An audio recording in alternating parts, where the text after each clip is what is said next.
Thoughts?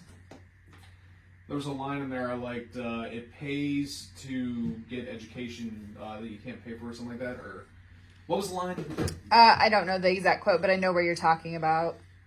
Like, and then it lists all the sources where you can get an education outside of college. Yeah. That one. Yeah, and it just talks about how education isn't necessarily knowledge. Yeah. 100%. And that knowledge is, general knowledge. You can have tons of it, and it doesn't really mean anything. And I love how it talks about how just look at, any college, and that'll show you plenty of generalized knowledge that's really not being used, but teaching more people general knowledge. Well, it goes to what we were talking about a couple weeks ago, my gripes with the onboarding with Century 21. I learned more in my first week working for you than I ever did with any realtor class or any onboarding that Century 21 had. I don't know that we can publish this video. We'll start it later. We'll just No, it's fine. I'm just kidding. I love my employers So- at Century 21. When I started off this chapter, immediately what I thought about was just this industry, right? And it's so true because, you do your 60-hour real estate course, you get the general knowledge of what it is to sell real estate and what the laws are and what the rules are. And then after that, most people just flounder. They have nowhere, they've got the general knowledge that they need, but they have no idea how to direct and organize and put a plan of action behind that knowledge. And that's the part that's not taught. They give you the bullets, they don't tell you to teach how to load the gun. Right. Yeah. It's a good analogy. Any other thoughts on this? But I think that everybody's hitting the nail on the head, and sometimes people will literally fight you when you try to explain to them that they can figure things out if they just go with you, right? And the college process kind of teaches us that. I paid a lot of money for this great education, and that's how it's supposed to be. And it's but that's not how it really works. And I've sat in on some business classes and listened to professors while I'm on a panel, and all I want to sit there and say is, he's actually wrong. Yeah. He's not giving you everything you need to do. The number one thing you need to do is, first of all, read Think and Grow Rich. Right. Second of all, come up with a plan. Third, go find people who know how to help you execute that plan. Fourth, go do it. Yeah. And that's how you get the specialized knowledge that actually makes money. And that's where I think higher education just leaves off and it collects money. That's a different conversation. But this is written in 1930, isn't it? He's nailing it in 1930. It's crazy. All the answers are out there, and it's just whether or not people seek to find them and then actually put them to use, right? I love how it talks about Thomas Edison. What did it say? Third grade education? Mm-hmm. And then Henry Ford, stopped at 6th grade or something like that. I think it was something way shorter. I think it said Edison had 3 months of education. And 3 months. Ford had only had 6th grade. Yeah, exactly. And I mean, it's just, I can't tell you how many people in my life that I know. Rick is one of them, right? High school dropout, guy's worth $120 million, right?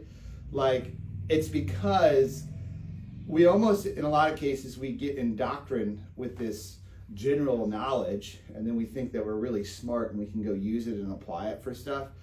Meanwhile, there's people out there that never got educated on anything, and they're like, well, shoot, I don't know any of this stuff. So the only way I can be successful is if I surround myself with people who do know this stuff, and then use them to help me accomplish whatever my goals are.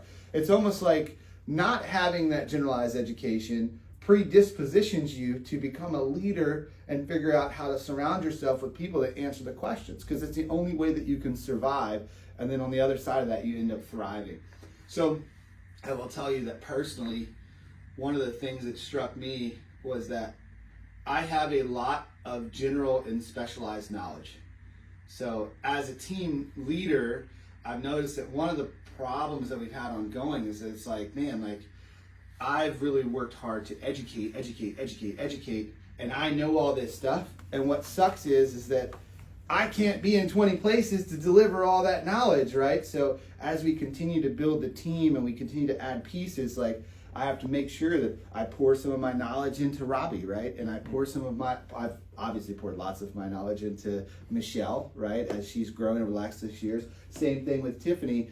But if those of us that have knowledge and expertise, especially in this business, if we don't pour it out and give it to other people on the team, then it's always going to require us, and we're going to have to do the job. It was heavy on my mind when we're thinking about bringing on new buyer specialists and stuff like that on the team. It's like, man, we got to make sure that we bring on people that have at least some general knowledge, preferably that I don't have, because then we're going to get better. So, cool. I think that's a great way to look at it, Mark. But then while you're talking about it, and also, with the group, your ability as the leader to know what kind of general knowledge the group needs, that might become your specialized knowledge. But everybody has to have some level of specialized knowledge. But then in turn, you can all lean on each other and not have to know everything. And that is the power of the group, right? And power of the mastermind group. Is that where you got the name for your Yes. Yes, so when I started a mastermind group, it was from somebody who said, you should start a mastermind group. And it's funny, the first time I read Think and Grow Rich was in the book club with my mastermind group. And the whole idea was, hey, this is where a mastermind was created, so why don't we read the book together and figure out what the hell this actually meant? So that's kind of what led us to reading Think and Grow Rich the first time. But, the more it talked about the mastermind group, for the first time, this is why you have to read things multiple times, because you're not ready to receive information until you're ready to receive it. There's already things that we've read in this book that we've skimmed over today, that the next time we read it, it'll be like, oh my goodness, how did I not see this last time? And it's just because you weren't predispositioned to be able to understand what that was at that moment. But anyways, what I recognize now that I didn't recognize before is the team is the mastermind. And I never really I'm sure I read it and I caught it, but I never really fully grasped it, right? And then I also thought about my mastermind group. It's like, we've got a pretty good mastermind group, but there's some other elements of specialized knowledge or general knowledge in certain fields that we need to pull into my mastermind groups that we're lacking currently, because it's not as diverse as it should or could be.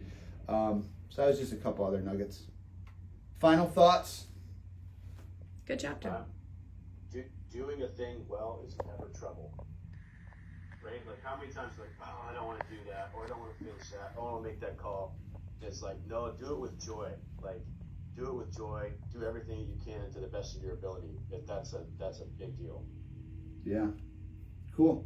Anybody else? Lincoln? He's learning how to Reading this drive. book? You need to. Make him spin the wheel, Mark. Make him spin the wheel. All right. See you, Nick. See you guys. Thanks for Bye. Have a great